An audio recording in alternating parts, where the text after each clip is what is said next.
Bom dia, pessoas. Hoje eu gostaria de falar sobre um assunto interessante que é a respeito de ciência e Deus. E antes de eu começar, eu queria falar duas coisas. Primeira, mais importante, esse vídeo é principalmente feito para os ateus, né? E como eu já falei algumas vezes, eu fui ateu por mais de 15 anos. Então eu peço que, se caso tenha algum ateu, que, por favor, tente aguentar até o final. Você não precisa concordar comigo, se quiser mandar algum comentário, ridicularizar, fica à vontade, mas escute até o final. Aí o segundo comentário é que várias pessoas assistem esses vídeos e acabam não se inscrevendo no canal ou não botando o sininho para alertar, etc. Eu nunca pedi isso em vídeo nenhum, então caso você assiste regularmente, goste, se inscreva, porque eu não ganho nada para fazer esses vídeos e o pagamento que eu tenho do ponto de vista material são seus comentários e, né, vocês se inscreverem. Então, vou começar a falar sobre o assunto agora, mas que fique claro que essas ideias elas não são necessariamente minhas, tá? Então, antes que alguém venha dizer, isso aí você está inventando da sua cabeça, não, são argumentos frequentes que aparecem por aí. Inclusive, eu tenho 2 livros aqui que eu li recentemente que tocam nesse assunto. Você tem o livro do Anthony Flew, que era um dos ateus mais famosos aí das últimas décadas. Escreveu diversos artigos, era um filósofo analítico e ele que se converteu no final da vida. Então ele escreveu um livro, Existe um Deus. Tem um outro livro que eu também li recentemente, Pode a Ciência Explicar Tudo? Ciência Explica Tudo, do John Lennox. John Lennox é um acadêmico de altíssimo nível, católico, da Universidade de Oxford. Ele é matemático, ele tem vários e vários diplomas de doutorado, acho que fez mais de um doutorado, inclusive.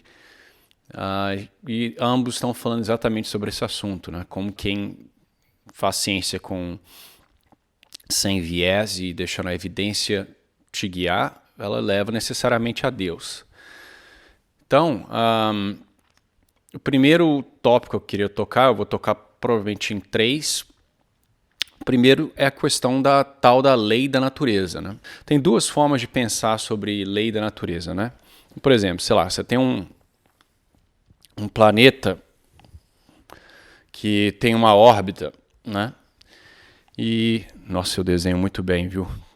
É um orgulho, assim, supera os meus diplomas. Enfim, tem 2 formas que você pode pensar a respeito de uma lei da natureza, né? Você pode pensar, que é o que normalmente as pessoas pensam, que é, você tem uma lei, seja ela qual for, e ela se impõe nos objetos do universo, de tal forma que os objetos seguem essa lei, né?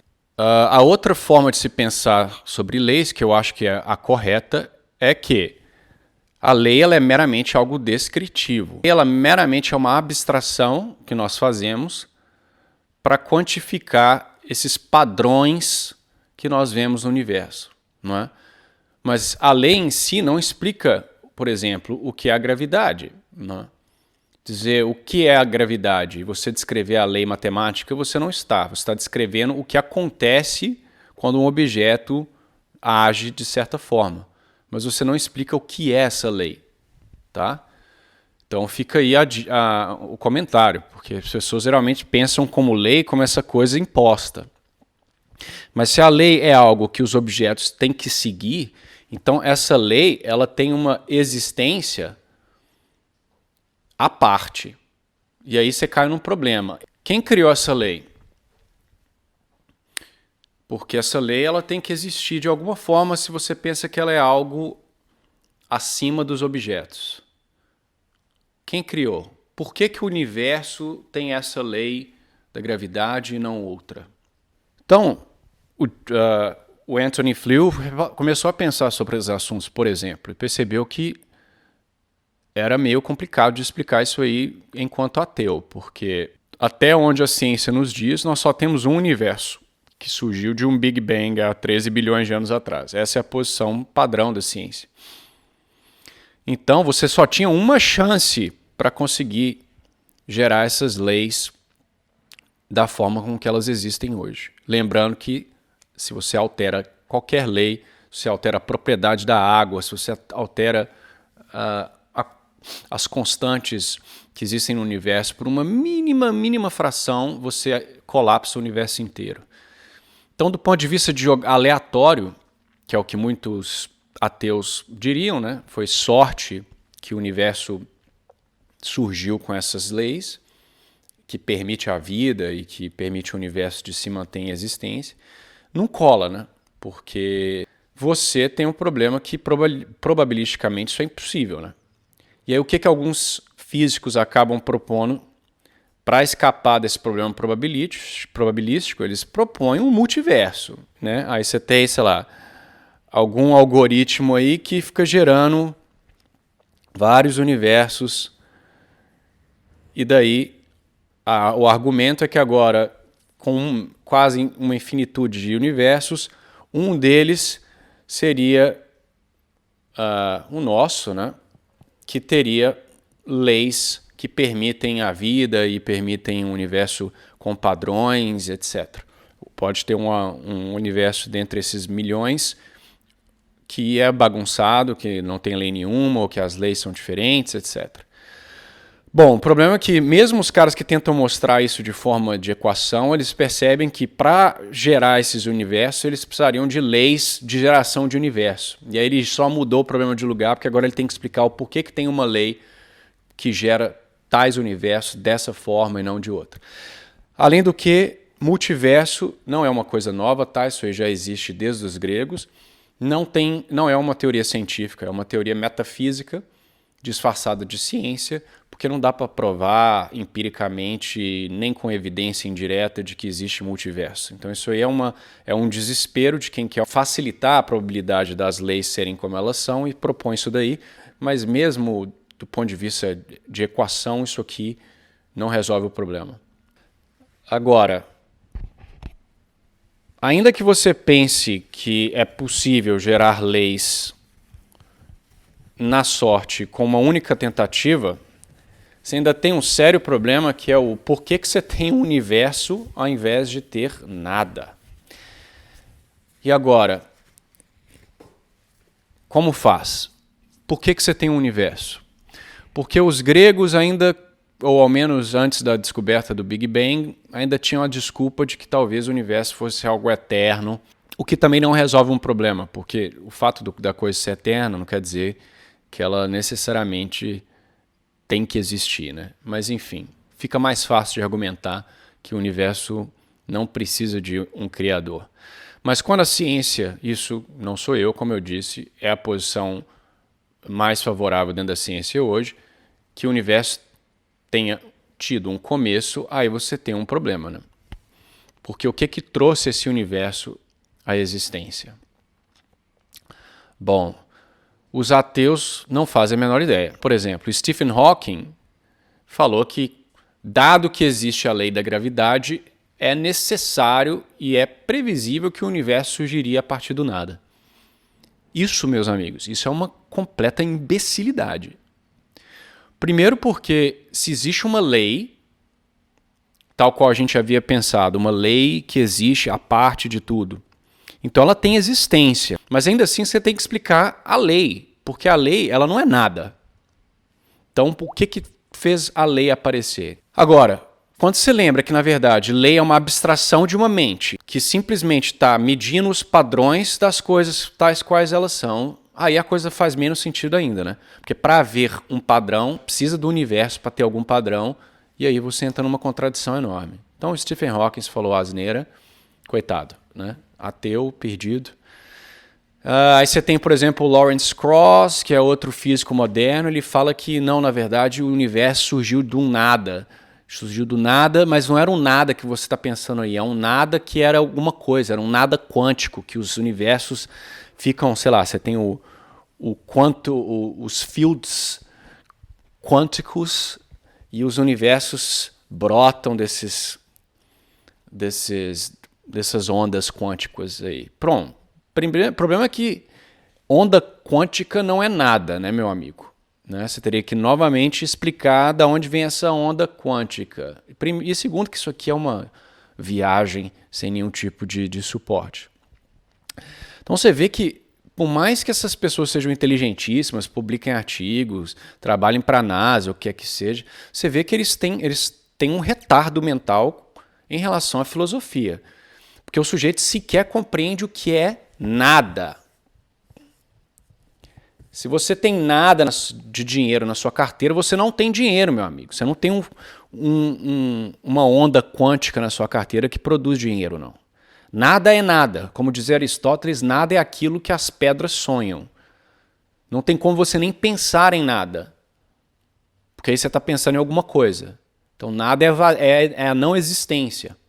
Então como que do nada você gera um universo? Então o ateu está preso, ele não sabe o que faz.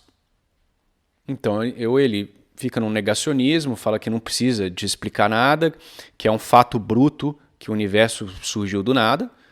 Mas isso já Parmenides, lá há mais de quase 3.000 anos atrás, já falava do nada, nada vinha. Né? Você não pode vir fazer um universo do nada.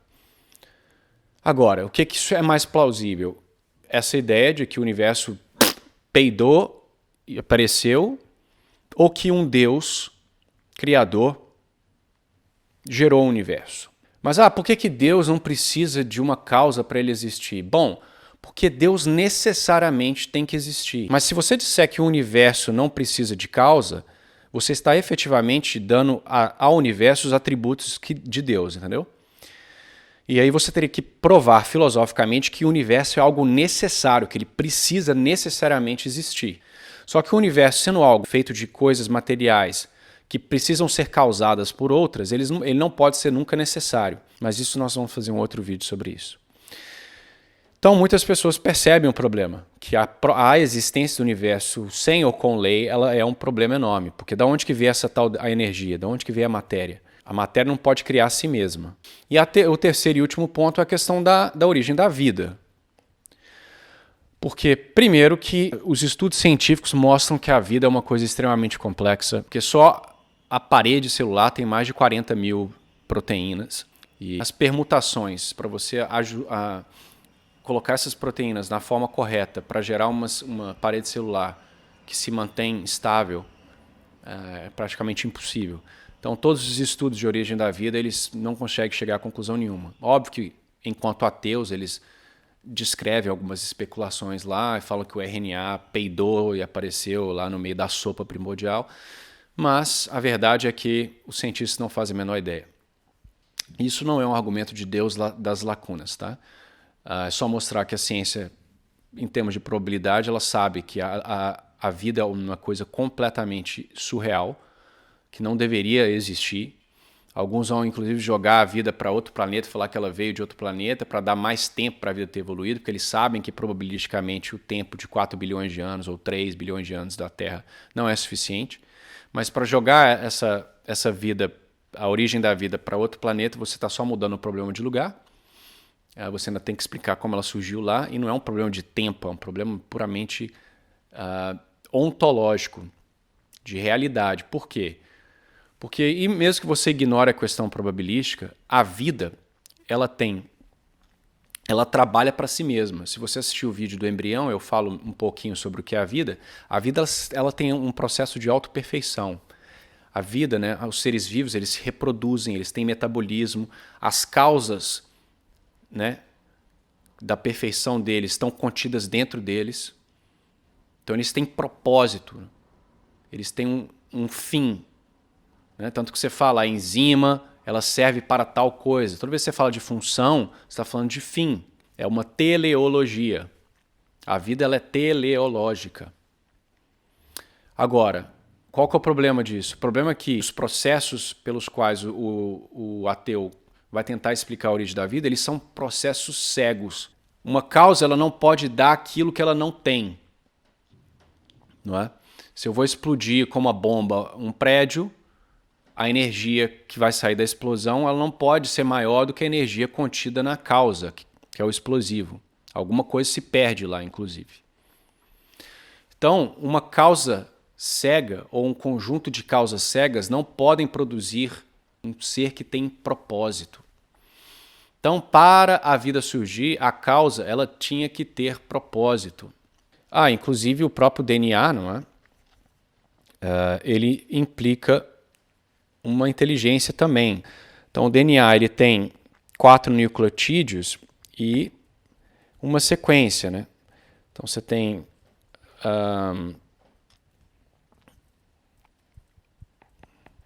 os 4 nucleotídeos A, T, G e C que são lidos em um certo momento da transcrição e tradução do DNA. Né? Ele é lido primeiro pelo RNA mensageiro. Né? Você cria uma fita equivalente aqui em RNA, mas o mais importante é que depois o RNA ele é lido por ribossomos que leem 3 nucleotídeos e produzem um aminoácido. Então, o fato de que o DNA funciona como um código, ele pode ser lido e ele representa alguma coisa, também gera um problema para os ateus, porque todo código ele nada mais é do que um símbolo. Então, por exemplo, se eu escrevo cão no quadro, o conceito cão, quando eu falo cão, todas as pessoas que falam português vão entender o que o cão é, não é? Agora, o conceito de cão que está sendo passado pela palavra cão, ele não existe aqui na matéria desse quadro, não é? Não é o pincel, a tinta, o branco do quadro, a madeira daqui de trás que contém a simbologia do cão. A minha mente, o universal que eu abstraí, o conceito de cão, está sendo imposto na matéria, no caso, né, traços de tinta num plano branco, pela uma mente inteligente. Inclusive, tanto é que tanto eu e um americano ou um britânico podemos pensar no conceito de cão, mas ele vai usar a simbologia diferente, vai chamar de dog. Então você vê que a matéria o conceito de cão não existe na matéria, também não existe no cérebro, ele é um conceito abstraído e material. Então todo símbolo, ele necessariamente implica uma mente que impõe o que aquele símbolo significa. E no DNA você tem exatamente isso, né? Então, como o DNA não pode ser uma mente, ele não pode impor em si mesmo o símbolo e nem causas cegas, como nós já dissemos, não podem gerar algo que tem propósito, algo simbólico. Então você precisa de uma mente, né, que impõe a simbologia na matéria, da mesma forma que eu imponho do conceito de cachorro na matéria aqui no caso da tinta. Então é basicamente isso, galera. Óbvio que esses argumentos foram feitos de maneira bem simplória, eu sou péssimo para escrever, mas enfim, eu espero que isso tenha sido interessante e tenha te ajudado de alguma forma. Então Deus abençoe e até a próxima.